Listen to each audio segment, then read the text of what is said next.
Bonjour à tous, j'espère que vous allez tous très bien. On se retrouve avec une nouvelle émission sur la chaîne, la dernière sur cet Euro 2024. Donc, comme vous l'avez tous suivi, le Portugal a été éliminé par l'équipe de France après une séance de tir au but, donc en quart de finale. Donc pas de demi-finale pour le Portugal cette année. Et on aura le temps dans cette émission de débriefer de ce quart de finale perdu par le Portugal. Donc pour cela, j'ai réuni une nouvelle équipe. C'est pas la même équipe que sur les deux dernières émissions. Je sais qu'il y a eu beaucoup de retours positifs, mais c'est bien aussi de varier, de donner la chance à de nouveaux intervenants aussi. Ils sont tout autant de qualité, je n'en doute pas. Donc bienvenue à vous deux. Lodas, tu vas commencer par te présenter. Je commence. Salut les gars, salut à ceux qui nous regardent. Merci pour le petit compliment, ça fait plaisir. Difficile d'avoir le sourire ce matin évidemment. Donc ouais, moi je suis créateur de contenu, anciennement journaliste. Et voilà, je crée du contenu autour du FCMS et maintenant on a une nouvelle chaîne qui s'appelle Joga avec un pote qui s'appelle Fabio, aussi portugais. Donc on est un peu partagé aussi ce matin, un peu dans la difficulté au réveil je pense. Donc voilà. On l'est tous un peu. Victor, Ouais. j'imagine que toi aussi t'es un peu fatigué, mais Ouais, on est fatigué. Bon, une bonne nuit de sommeil, ça aide. Donc, moi, c'est Victor, fan de la première heure de Trivela. Je suis le média depuis quasiment le début, il me semble. À l'époque, je créais du contenu aussi avec notamment Fab, qui était dans l'émission 1 et 2. On avait une émission qui s'appelait For la Jaune, où on parlait du foot portugais. Et voilà, un grand fan de foot portugais, de Porto et du foot en général. ouais, bah, je pense que plusieurs personnes qui vont regarder l'émission se souviendront de votre très bon travail il y a quelques années. Et d'ailleurs, vous nous manquez aussi. Ça serait bien peut-être un retour, un de ces quatre. Je ne sais pas si c'est prévu, mais ça serait cool de retrouver votre petite équipe. Pourquoi pas. Bon, Victor, on commence par toi. Ouais. Là, si tu devrais dire quelques mots sur le match qui s'est déroulé entre le Portugal et la France, je le répète, 0-0 pendant 120 minutes et une séance de tir au but qui, contrairement à la précédente, n'a pas tourné dans le sens du Portugal avec ce penalty raté par João Félix et cette élimination du Portugal. Quels sont tes premiers sentiments après cette élimination? Bah, forcément, beaucoup de frustration. Je trouve que c'était un match très frustrant à regarder, à vivre tout au long des 120 minutes plus les tirs au but. Je pense que le Portugal aurait pu faire beaucoup mieux. Après, on tombe contre une équipe qui sait très bien défendre. Et puis au niveau des tirs au but, bon, bah, c'est plus compliqué que la session précédente parce que là, on a quand même joué contre une équipe qui n'a jamais tiré en fait des pénaux. Il y a des joueurs, c'est la première fois qu'ils tiraient des pénaux, donc pour Diogo Costa, c'était assez difficile. Je pense que c'est pas ce qu'il faut le plus retenir du match. Euh, Très frustré de l'animation offensive de l'équipe, très frustré même de tout attendre du match, des changements. Mais on va en parler, je pense, plus en détail. Exactement, on va revenir sur ce secteur offensif qui a été défaillant hier, mais aussi quasiment sur l'ensemble de la compétition. Flodas, quel regard portes-tu sur le match de ce vendredi soir? Je crois qu'il y a un adage qui dit je m'attendais à rien et je suis quand même déçu. Bah, on est parfaitement dedans. Je me rappelle quand on avait fait la vidéo, justement, bon, c'est pas pour faire ma promo, mais on avait fait la preview de l'Euro et j'avais dit que j'étais déjà inquiet, tu vois, pour le Portugal, par rapport à ce match contre la Croatie, tu vois. Parce qu'on avait eu une config qu'on allait retrouver dans la compète, jouer contre des blocs bas et je voyais très bien qu'on manquait d'inspiration et je me suis dit, oula, en fait, peut-être que les matchs de qualif, c'était un trompe-l'œil. Et bon, pour le coup, pour une fois, je me suis pas trompé, peut-être. Et c'est pour ça que je m'attendais à pas grand-chose, en fait. Et moi, ce match, perso, je le sentais pas du tout, tu vois. Et donc, je suis pas étonné de ce qui s'est passé. Je m'attendais à un match fermé, c'est ce qui s'est passé. Je m'attendais à un manque d'apport des milieux, c'est ce qui s'est passé. Et au final, on voit que quand il y a pas Ronaldo, au final, la relève, bah, elle vient pas, tu vois, de la part des attaquants. Un Leao qui croque. Il en a vraiment deux qui doit mettre au fond, surtout la deuxième en fin de match. Ça doit finir au fond. Et la dernière action de Bernardo, il la joue trop lentement. Il a mis 10 ans à faire l'exécution du dernier geste. Et la défense, elle a eu le temps de se replacer. Donc pour moi, c'est insuffisant. Et la France, elle a cette expérience-là aussi de tenir les grosses équipes et d'être solide derrière. Et c'est compliqué pour le Portugal de faire la diff. Match typique de l'équipe de France. Donc moi, je ne suis pas surpris. Puis les tirs au but, voilà, c'est toujours compliqué de l'emporter dans cet exercice-là. Là, tu as commencé à parler de certaines individualités, mais plus globalement, j'ai l'impression que c'est le secteur offensif du Portugal qui a été défaillant, que ce soit hier ou même sur les derniers matchs. Donc, il y a cette stat assez folle de 3 matchs sans marquer le moindre but. Et d'ailleurs, quand on parle de 3 matchs, il y en a 2 à 120 minutes. Donc, ça fait vraiment beaucoup de minutes de disette pour l'attaque portugaise. Comment expliquerais-tu ces difficultés offensives? Oula, bah, comme je l'ai dit, hein, c'est en fait si on compte sur Ronaldo pour marquer, mais si les centres n'arrivent pas sur sa tête ou sur son pied, derrière c'est un peu le néant. Alors il y a eu des occasions en plus, hein, je repense aussi à la frappe de Bruno Fernandes, où il doit faire beaucoup mieux. En plus, il sait qu'il est attendu. À un moment donné, il a porté cette équipe aussi, même plus que Cristiano. Donc il était vraiment attendu dans ce rôle de leader et il a pêché là-dessus. Leao, pareil. Après, c'est une gestion globale de l'effectif, je pense. Déjà, une mauvaise gestion du cas Cristiano, tu vois. Je pense qu'il fallait concerner plutôt des joueurs comme Diogo Jota, comme Gonzalo Ramos. Je pense qu'il aurait fallu, dès le départ, instaurer un truc avec lui de soit tu joues 60 minutes, soit tu rentres en cours de jeu, et basta, tu vois. Là, on s'est enfermé dans un truc où bah, tu restes coûte que coûte. Et donc, à l'arrivée, il ne pouvait pas le sortir parce que derrière, il se serait attiré les foot de la presse, il se serait attiré des ennuis avec Ronaldo. Il s'est enfermé dans un truc dont il ne pouvait plus ressortir. Et alors que Zidane l'a très bien fait, par exemple. Tu vois, Zidane avait réussi à instaurer ça avec lui, lui dire bah, tiens, ces matchs-là, tu vas moins les jouer, là, tu vas sortir. Et je pense que Martinez aurait dû faire ça, mais bon, on reviendra sur le cas Martinez après. Je pense que la gestion des statuts, c'est pas son truc. Et en fait, toute l'attaque s'est retrouvée bloquée. Un mec comme Diogo Jota qui rentre même pas, alors qu'on sait que c'est un mec justement en sélection qui marque beaucoup de buts, notamment de la tête. Un mec comme, bah, t'as le maillot, je sais pas si c'est celui-là, le maillot de Joao Félix. Un mec comme Joao Non, Félix qui a dû c'est le jouer. domicile qui est floqué. Celui-là, il n'est pas floqué. On a suivi Joao Félix plus sur les réseaux sociaux à faire des trucs pour le compte de la sélection que sur le terrain, tu vois. C'est qu'il y a un problème quelque part, qu'un mec comme lui ne joue aussi peu. Et en fait, c'est plus ça, tu vois, qui a posé problème, je pense. C'est la gestion du temps de jeu des attaquants. Et toi, Victor, selon toi, qu'est-ce qui peut expliquer ces difficultés offensives qui sont quasiment inédites pour le Portugal, hein? Moi, Ça je fait pense, des années qu'on avait passé 3 matchs sans marquer. je pense que le Portugal, en fait, le problème, c'est que c'est une équipe qui était trop prévisible sur cette Euro. En fait, déjà, il y a un truc qui m'a surpris, c'est qu'on a beaucoup de ballons. Peut-être un peu trop même. Ça va peut-être choquer ce que je dis, mais le Portugal, historiquement, on n'est pas une équipe qui a l'habitude d'avoir autant de ballons. Là, on est l'équipe de l'Euro, on était quasiment, je crois, à 65-66% de possession de moyenne. Et j'ai l'impression qu'en fait, on avait le ballon, mais on ne sait pas forcément quoi en faire. Tu vois que le ballon, il est beaucoup au milieu. Vitinha, il a souvent le ballon dans les pieds. Il fait un super Euro, on en reparlera, mais il manque quelque chose. Je trouve que le jeu en première intention est pas bon. Je trouve que quand Léao est sur le terrain, on joue que de son côté, donc prévisible. Quand Conceição sort du banc, on joue que de son côté, donc prévisible. Euh, Bernardo Leroy, ça fonctionne pas depuis toujours et on continue sur ça, prévisible aussi. Je trouve que, pas que sur le match d'hier, mais sur l'ensemble de la compétition, on n'a pas montré un très beau jeu et je trouve que Phoenix, au-delà des tirs au but, faut pas l'accabler non plus que pour ça. Il aurait pu jouer un peu plus parce que il aurait pu faire la bascule entre le milieu de terrain et Ronaldo et le reste de l'attaque dans un jeu en première intention. Parce que je trouve que c'est une qualité qu'il a, que les autres Portugais n'ont pas. Il peut jouer en une touche de balle, assez rapide. Et même Jota, hein, Jota, il fait des efforts que Ronaldo ne fait plus, ce qui est normal. Et même Ramos, ouais, bien sûr, hein, Ramos qui avait une possibilité de rentrer plusieurs fois, même d'être titulaire, pourquoi pas, sur certains matchs. C'est très frustrant, mais bon, je pense que on va en parler encore un peu plus après. Et justement, on en vient. Tu as commencé à parler de Ramos, tu as parlé aussi de Jota. Je voulais forcément poser une petite question sur le cas Cristiano Ronaldo. On a vu qu'il a une fois pu disputer les 120 minutes. Après, je comprends aussi cette logique par rapport à la séance de tir au but parce que ça reste le capitaine et potentiellement le meilleur tireur de cette équipe. Donc, c'était important, a priori, pour Roberto Martinez d'avoir ce joueur jusqu'au bout et de lancer la séance de tir au but portugaise avec un penalty de Cristiano Ronaldo.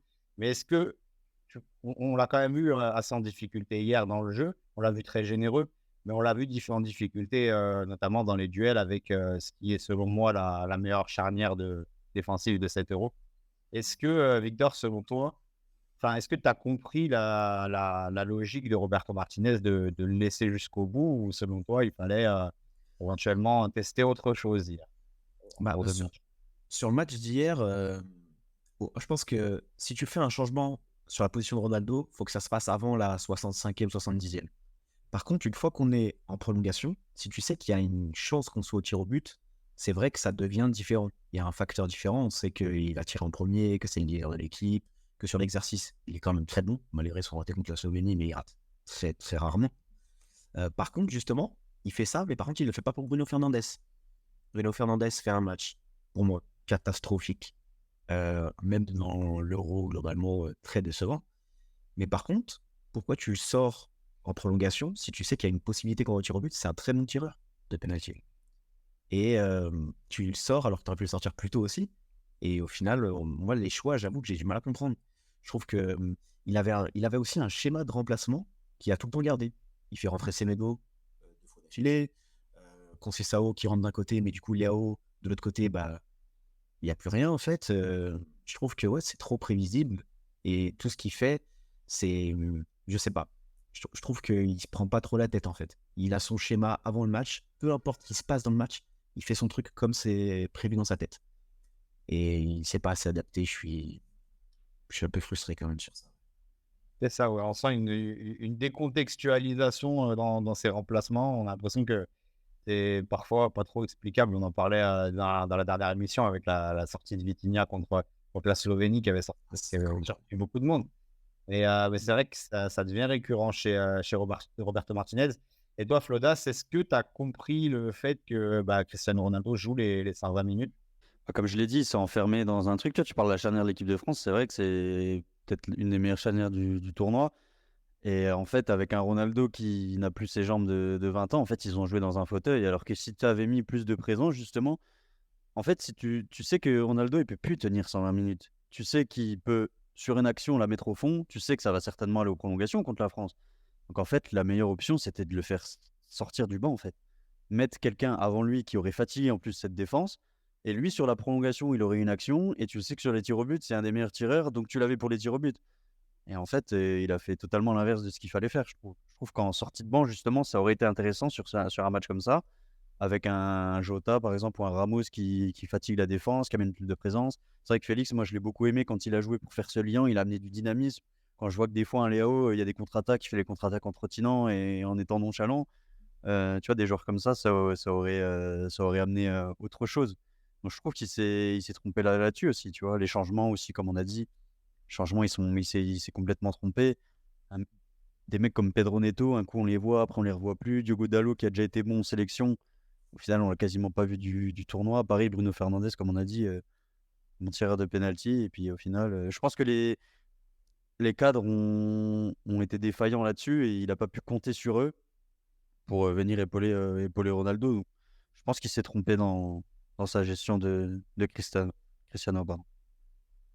Tu dis que les cadres ont été défaillants. C'est pas le cas de tous. Il y en a un qui a encore une fois été monstrueux hier, c'est Pep. Ouais, Qui incroyable. fait un match à 41 ans exceptionnel. Donc, on a parlé de Cristiano et Pep est un peu dans la même situation. On sent que que la fin se rapproche de plus en plus pour lui en sélection.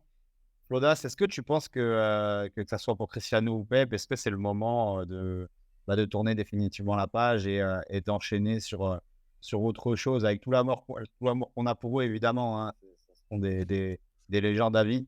Mais Ça fait mal de se dire que c'est fini là. est-ce que c'est pas le moment de tourner la page et de préparer une nouvelle page pour la prochaine Coupe du Monde si on arrivait à se qualifier? J'espère qu'on va se qualifier déjà, ce serait inquiétant sinon. C'est jamais Ah, l'obligé je le pense plus qu'on y grand. va, je pense qu'on y va tout droit là. Quand tu vois les larmes de Cristiano au match d'avant, la scène à la fin, Pep, Cristiano, je pense que les deux c'est fini. Et Cristiano, il a dit c'est mon dernier Euro, mais je pense qu'il voit bien qu'au niveau de son niveau, ça devient compliqué, tu vois, à ce niveau-là. Moi, je pensais pas qu'il passerait à côté de son Euro. Il a été meilleur buteur de la phase de qualif. Il a fait une saison encore à 40 buts. Je me dis ça y est, tu vois là, autant la Coupe du Monde, il avait ses soucis perso, il était à côté mentalement. Là, je me suis dit, il a retrouvé ce mental. Et justement, sur une action, il va pouvoir faire un truc. Mais s'il avait été géré autrement, la gestion, elle est catastrophique. Il a 39 ans, tu le fais jouer toutes les minutes. Et là, je pense que, ouais, pour moi, c'est ce qu'il faut faire. Il faut tourner la page. Ça me fait mal de dire ça, mais Je me dis, on va préparer une phase de qualif, une campagne et tout avec lui encore, avec Pep derrière. Ça veut dire que les jeunes, en fait, on prépare jamais la relève. On prépare jamais Antonio Silva. Ruben Dias, il peut jamais vraiment prendre ce rôle de leader derrière, parce qu'il y a toujours Pep à côté. Un peu comme Varane Ramos au Real, tu vois, ça me fait penser à ça aussi. Varane, il était toujours un peu dans l'ombre de Ramos et de Pep. Et là, j'ai l'impression qu'on a du mal à préparer ça, tu vois. On a Gonzalo Inacio, pareil. On en reviendra sur la liste de Martinez après, mais il a pris une liste de 26 pour faire jouer 15 joueurs, tu vois. Il a pris que des défenseurs centraux pour jouer à 4 derrière. En fait, il est parti en vacances à la mer, mais il a pris que des pulls, tu vois. Je comprends pas. Donc, ouais, non, bah, pour moi, il faut tourner la page. Il faut tourner la page, préparer, laisser la place à Félix devant, à des mecs comme ça, à Gonzalo Ramos. Je pense qu'il est temps, il faut arrêter de forcer. C'est triste de finir là-dessus, comme Kroos qui finit sur une élimination avec l'Allemagne. Bon, ça, lui, après, c'était son choix, tu vois. Ah, il faut passer à autre chose, je pense, avec tout l'amour qu'on a pour ces joueurs-là. Et franchement, je pense que la première liste où je verrai plus le nom de Cristiano, je sais pas dans quel état je serai, mais ouais. Ça va faire un immense changement parce que surtout notre génération, on a vraiment toujours été habitué à le voir et bon, Pep est arrivé un peu plus tard, même pas bien longtemps plus tard, mais un peu plus tard. Mais c'est vrai que ce sont des joueurs qu'on a quasiment toujours connus en sélection. Victor, est-ce que tu penses que cet Euro doit marquer la fin de l'aventure internationale pour ces deux légendes de la sélection?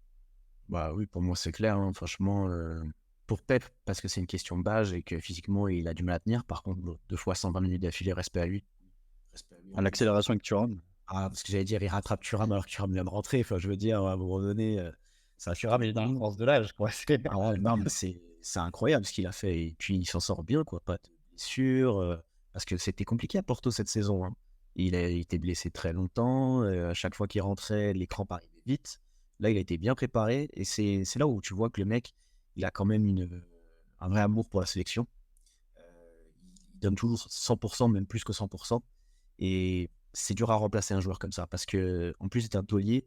Et il a une capacité, en fait, à tout revoir venir les coups. Il était vicieux, mais pas trop. Et défensivement, je ne sais pas si on va avoir quelque chose qui se rapproche de son niveau dans un futur proche. Même si on a un vivier quand même impressionnant. Le Portugal, par rapport au pays qu'on est, le nombre d'habitants, c'est un vivier qui est exceptionnel et je pense qu'on trouvera des défenseurs centraux très forts. Je pense que Ruben Dias, il va aussi encore évoluer. Il est loin de son meilleur niveau, même si c'est déjà très bien. Et pour Ronaldo, par contre, j'ai peur que ce soit pas sa dernière compétition, moi, les gars, parce que je pense qu'il a envie de se retirer après la Coupe du Monde. Je crois même qu'il l'a déjà dit. Je crois qu'il veut la jouer. C'est aux États-Unis en plus. Ouais, voilà, exactement. C'est aux États-Unis, c'est un événement qui l'attend. Il aura 41 ans.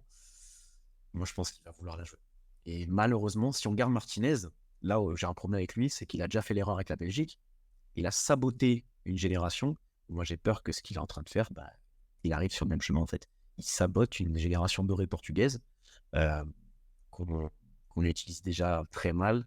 Et si en 2026, on se permet encore de faire des listes où on met des joueurs qui ont peut-être plus la force d'être là, ça va être très compliqué. Après, si Cristiano rentre sur les fins de match, parce qu'en fait, tu regardes les autres sélections, ils ont tous fait ça avec les 9. Weghorst avec les Pays-Bas, C'est ce que j'attendais. Giroud avec la France. Mais voilà, pour le coup, il n'a pas joué. Moi, c'est ce que j'attendais, tu vois. Et même, j'attendais toutes les équipes comme ça. Exactement, moi j'attendais même une combinaison avec Jota des fois, parce qu'ils jouaient bien avant ensemble les deux, tu vois. Phase de qualif, comme tu parlais tout à l'heure, moi j'ai trouvé un Ronaldo plutôt en jambes, plutôt en forme, qui sent revenir les coups, qui fait des bons appels, qui libère les bons espaces pour le reste de son équipe.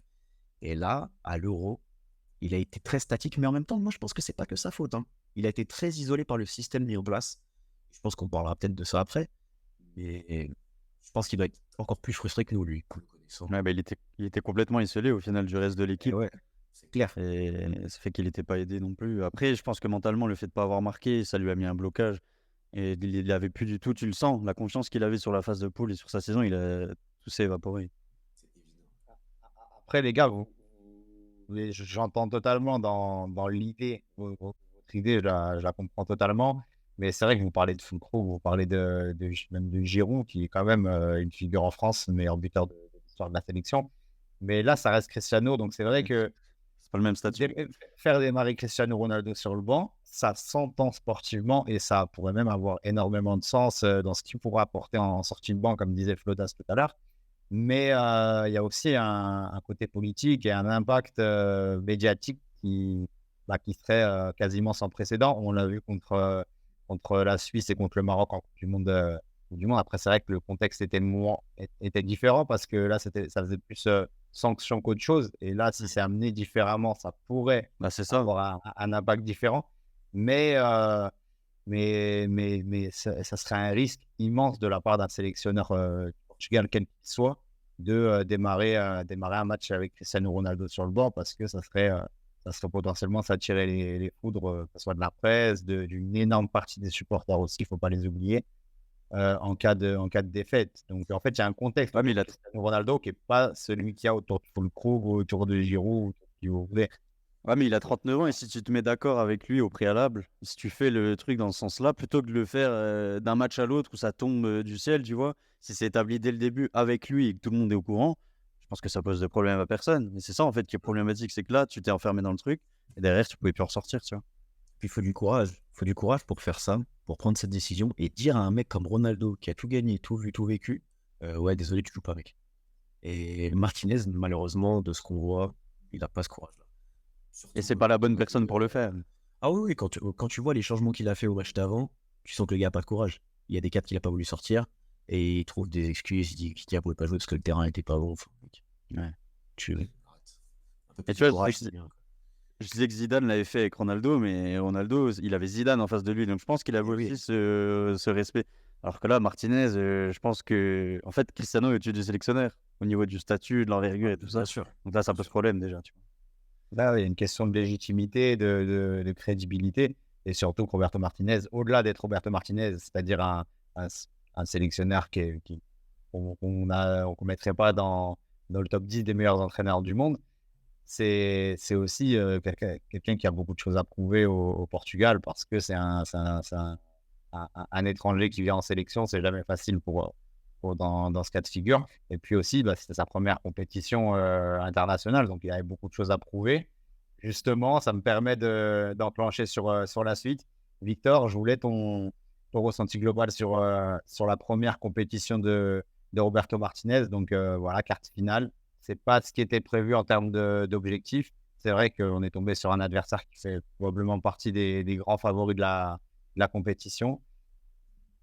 Victor, qu'est-ce que tu penses de cette compétition de Roberto Martinez? Est-ce que tu penses que ça met quand même un gros coup à son bilan qui était jusque-là très positif avec une phase de qualification historique?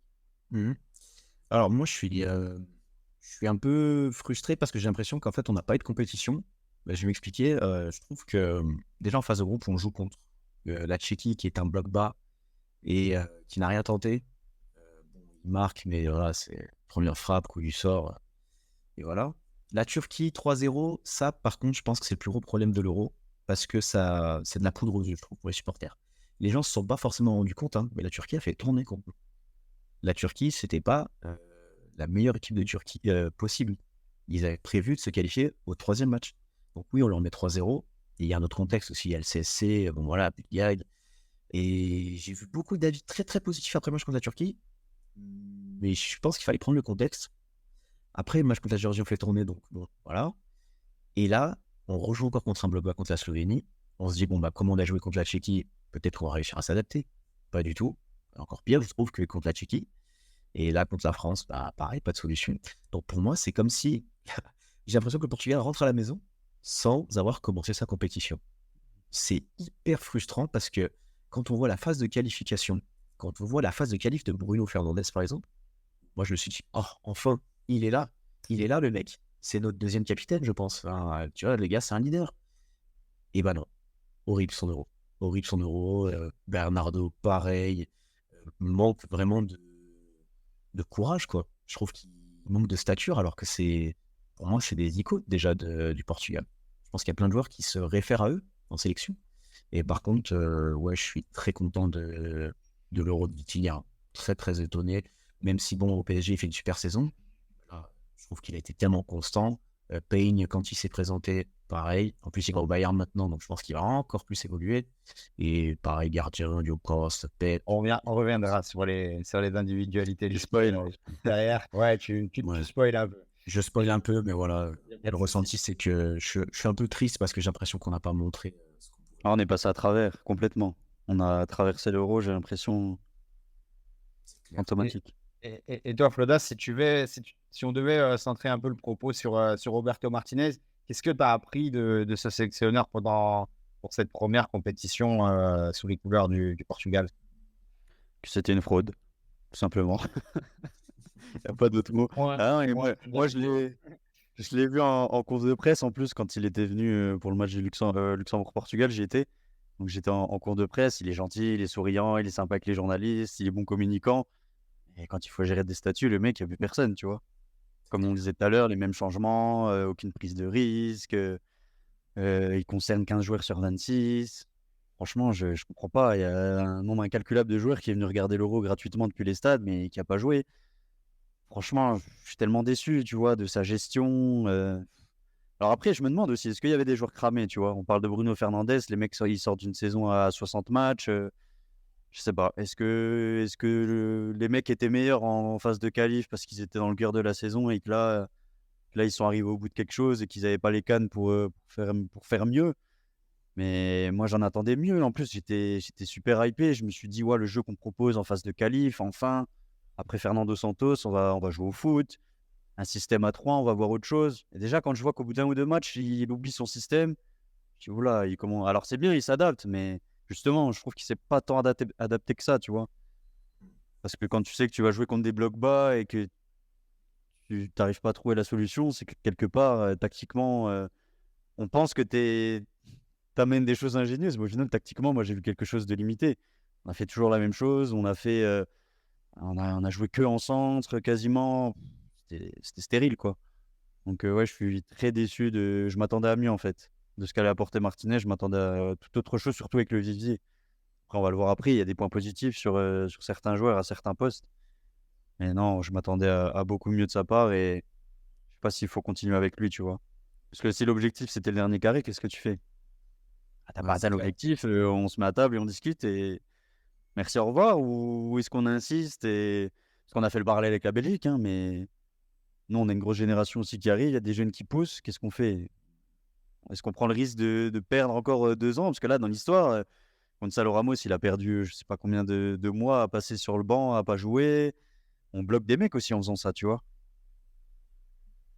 Et toi, Victor, est-ce que tu penses qu'il faut continuer avec Roberto Martinez? Est-ce que c'est peut-être trop tôt pour prendre une telle décision?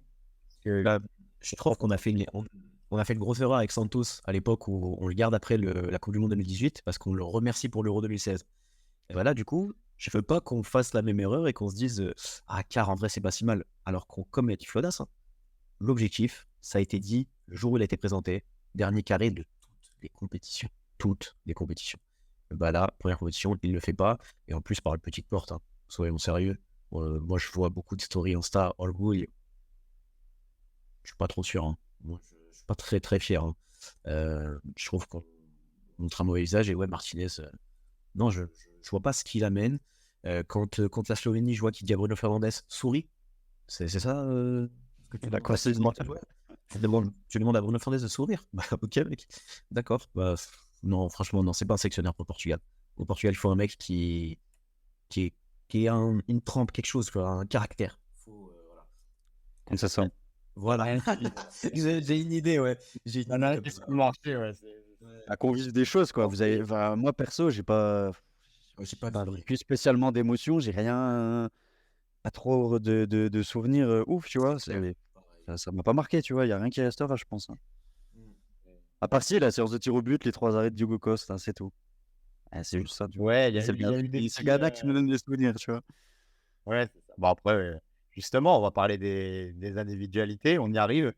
Donc, Diogo Costa, je pense que tout le monde est unanime sur son sujet. Je pense que il a été un petit peu chahuté après sa Coupe du Monde 2022, qui était un peu moins bonne que ce dont on pouvait s'imaginer de sa part. Là, je pense qu'il a enfin mis tout le monde d'accord Et là, aujourd'hui, il n'y a plus de discussion. C'est le meilleur gardien du Portugal de très loin. Et ça sera très probablement le titulaire sur les 10 prochaines années. Flodas, est-ce qu'il y a d'autres joueurs qui t'ont marqué positivement? On va quand même finir l'émission sur une note positive. Donc, les joueurs qui t'ont marqué positivement sur le match d'hier, mais aussi sur l'ensemble de la compétition. Ouais, sur la compète, bah, tu l'as dit, Diogo Costa, là, je pense que ça y est, il tient une vraie référence avec ce qu'il a fait en huitième. Et même les arrêts, hein. Il y a des arrêts hier encore contre la France, il y a des arrêts contre la Slovénie aussi. Après, Nuno Mendes, franchement, moi j'avais cette image de lui, du mec qui va tout droit, qui sait que prendre la profondeur et tout ça. Et dans l'utilisation du ballon, même je l'ai vu faire des dribbles, je trouve qu'il a un vrai apport dans le jeu, au-delà de justement ce joueur purement athlétique et rapide. Je pense qu'il amène autre chose. Là, on a vu aussi une certaine polyvalence à pouvoir jouer dans une défense à 3, même si je le préfère à 4, justement, quand il amène ce dépassement de fonction qui, justement, nous manquait, tu vois, parce qu'on avait un manque de projection des milieux de terrain et un manque de dynamisme et de rythme dans ce secteur du jeu et dans les 30 derniers mètres. Et lui, il amène ça. Donc, balle au pied, je l'ai vraiment adoré. Vitinha, Victor en a parlé. Vitinha, pour moi, c'est le patron du milieu maintenant. Tu vois, si demain on dit Bruno et Bernardo, ils arrêtent, bah, en fait, on a déjà quelqu'un, tu vois. Et je pense qu'il a vraiment endossé le statut de leader technique de ce milieu de terrain. Et je pense que c'est vraiment une bonne chose pour la suite, pour le coup, avec Palhinha qui amène cet équilibre. En plus, comme on l'a dit, au Bayern, il va prendre encore une autre envergure. C'est dommage je pense que s'il avait joué plus tôt, tu vois, parce que là, il a déjà quoi, 28, 29 ans. Peut-être si on l'avait amené un peu plus tôt, on aurait pu l'avoir plus longtemps, parce que j'ai bien aimé aussi Cancelo, par exemple, dans l'utilisation du ballon. Mais c'est son premier Euro à 30 ans. Je pense pas que tu puisses construire là-dessus. Pareil, c'est Medo, il a aussi un âge avancé. C'est pour ça que je regrette un peu l'utilisation de Diogo Dalot, parce que pour le coup, lui, il est plus jeune et tu aurais pu construire sur lui de l'autre côté. Et justement, peut-être équilibrer sur 90 minutes, équilibrer le jeu. Parce qu'on l'a dit, un coup tu joues à gauche, un coup tu joues à droite, tu peux pas jouer comme ça. Et c'est pour ça que Bernardo à droite, là, si on donne confiance à des mecs comme Conceição, je pense qu'il faut miser là-dessus, tu vois. Parce que ça doit pas être que des mecs que tu fais jouer sur 20 minutes. Tu dois justement les lancer et leur dire, bah tiens, là, je te mets titulaire. Par contre, tu me fais pas 3 actions dans le match. Je compte sur toi. Et des mecs comme ça, je pense qu'il faut miser dessus, tu vois. Pedro Neto aussi. Donc je pense qu'avec ces mecs-là, là, on tient des bons ailiers pour la suite. On sait que c'est la marque de fabrique aussi de la sélection. Avec les Quaresma, Cristiano, Nani, on en a eu plein. Et là, je pense que Diogo Costa, Nuno Mendes, Vitinha, Balinha et puis Félix aussi, je ne l'oublie pas devant. Je pense que ça peut être un des tauliers. En plus, il a dit qu'il prendrait le numéro 7 de Cristiano. Donc pourquoi pas lui donner les clés aussi à lui. Victor, continuant sur les individualités, j'ai vu que tu avais commencé à Ouais, en parler. J'étais un peu coupé. Ouais, t'as raison. Mais c'est bon. Là, je te laisse. Je me suis laissé Charlie emporter. Je pense que ouais, donc j'ai pas grand chose à ajouter. Hein. Vitinha, pour moi, c'est le meilleur joueur du Portugal à l'Euro. Payne, je suis impressionné parce que bon, je savais déjà, on sait déjà quel joueur c'est, etc. Mais il est vraiment solide, quoi. Il est vraiment solide. Il a une capacité d'anticipation qui est exceptionnelle. Je trouve qu'il est propre. Il fait pas tant de fautes que ça pour le poste qu'il a. Et maintenant qu'il est au Bayern, comme j'avais déjà dit, bah, on va peut-être voir une version du joueur encore meilleure. Donc il me tarde de voir ça. Nuno Mendes, belle surprise. Encore un match d'hier impressionné. Et même Cancelo, que j'ai beaucoup critiqué. Voilà, c'est un peu mon mea culpa, même si je ne fais pas non plus l'Euro de sa vie. Ouais, c'est le premier, de toute façon. Voilà, de toute façon, voilà, c'est facile. Voilà, il fait une bonne compétition, je trouve, par rapport à ce qu'il a montré ces derniers mois. Et pour le reste, bah, j'ai rien à ajouter, hein. Je trouve qu'en défense, ça va. Dias, par rapport à Pep, il n'a pas non plus à rougir. Il fait un bon Euro. Et globalement, en fait, en défense, on n'a pas eu tant de soucis que ça. Hein. Le problème, c'était l'attaque. Donc, si on enlève tous les attaquants, bonnes entrées de Conceição quand même. Il a quelque chose en plus, ce petit. Il a vraiment du feu dans les jambes. Il met vraiment, vraiment à mal les défenseurs dès qu'il rentre. C'est impressionnant. Donc, on verra dans le futur ce que ça donne. Est-ce qu'il viendra titulaire ou pas? Est-ce que ça deviendra un taulier ou pas? On verra. Ouais, il a de la personnalité qu'il a manqué à d'autres joueurs un peu plus confirmés. Disons ça pour terminer. Donc voilà, c'est là-dessus qu'on va terminer cette émission, cette dernière émission de l'Euro 2024. On aurait adoré en faire plus. Malheureusement, la sélection nous l'a pas permis. J'en profite pour vous remercier. Donc déjà à tous d'avoir suivi cette émission et plus particulièrement à vous deux, mes deux invités du jour. Donc Victor et Flodas qui ont, j'en doutais pas, mais qui ont été excellents dans leurs analyses. Donc, juste avant de se quitter, Flodas, si tu peux nous dire où est-ce qu'on peut te retrouver éventuellement. Merci beaucoup encore hein, pour le petit complément. Sur YouTube, la chaîne Flodas, j'ai une émission en grenadine avec le petit décor derrière. Saison compliquée pour moi. FCMS qui descend, la sélection, bon, ça va, j'ai le Real qui me sauve un peu ma saison. Voilà, donc l'émission grenadine. Et puis, donc, on vient de lancer une chaîne YouTube donc avec mon pote Fabio, petite dédicace. On doit certainement regarder cette vidéo. Où on s'est lancé juste avant l'Euro en fait. Donc voilà, ça démarre tout doucement. On fait des débriefs de l'Euro. Après, on fera d'autres vidéos. Donc, je vous invite à aller vous abonner partout. Merci d'ailleurs à Trivella hein, de me donner un petit peu cette opportunité de faire parler de nous. C'est cool. Et suivez Trivella, très important. Très bon travail de la part d'Alex qui charbonne pour nous proposer un contenu de qualité en France sur le foot portugais. Donc c'est cool. On essaye. De toute façon, il y aura tous les liens dans la description et je vous invite vraiment à aller voir ce que fait Flodas de son côté. C'est vraiment de la qualité. Et aussi sa nouvelle Merci. édition avec son ami Fabio. Victor, où est-ce qu'on pourrait te retrouver? Et pour l'instant, nulle part, hein, peut-être sur Twitter. Hein. Sur Twitter, voilà, j'aime parler de foot, je retweet, je parle de choses, peu importe le sujet. Souvent, c'est le Portugal, Porto. Mais comme je disais, j'aime le foot dans sa globalité. Donc, je te donnerai mon Twitter avec dans la description si vous voulez. Et sinon, un gros big up à l'équipe For la Joke qui me manque beaucoup. Voilà, j'espère qu'on reviendra. Et un grand merci à Trivella, qui est pour moi le meilleur site franco-portugais de football, sans doute. Et pareil, un gros big up à toutes les émissions qui parlent de foot portugais en France. Je pense qu'on se développe de plus en plus tous et ça fait plaisir de voir ça. Donc, merci à tous. Eh ben, merci à vous, les gars. Merci à vous encore une fois. Et encore une fois, merci à tous ceux qui ont regardé cette émission et tous ceux qui nous auront suivis pendant cette Euros sur toutes les émissions qu'on a fait précédemment. Tous vos retours, tous vos commentaires, ça fait beaucoup de bien à la chaîne et ça a été bien aussi, je pense, pour animer cette passion qu'on a pour la sélection. Malheureusement, ça s'est arrêté un peu trop tôt à notre goût, mais c'est comme ça et on reviendra sûrement plus fort dans les prochaines compétitions. Donc, dernière émission sur l'Euro 2024, mais il y en aura beaucoup d'autres qui vont suivre. Je vous ai promis qu'on serait plus actif sur la chaîne YouTube. C'est pas une promesse en l'air, il y aura vraiment plus de contenu sur cette chaîne dès le début de cette saison prochaine. N'hésitez pas à vous abonner, n'hésitez pas à liker, n'hésitez pas à commenter aussi, à revenir sur ce qui a été dit dans cette émission, si vous avez été d'accord ou non avec nos différents invités. Et en attendant, je vous souhaite une très bonne journée, un très bon week-end et je vous dis ciao, à la prochaine. Ciao. Ciao.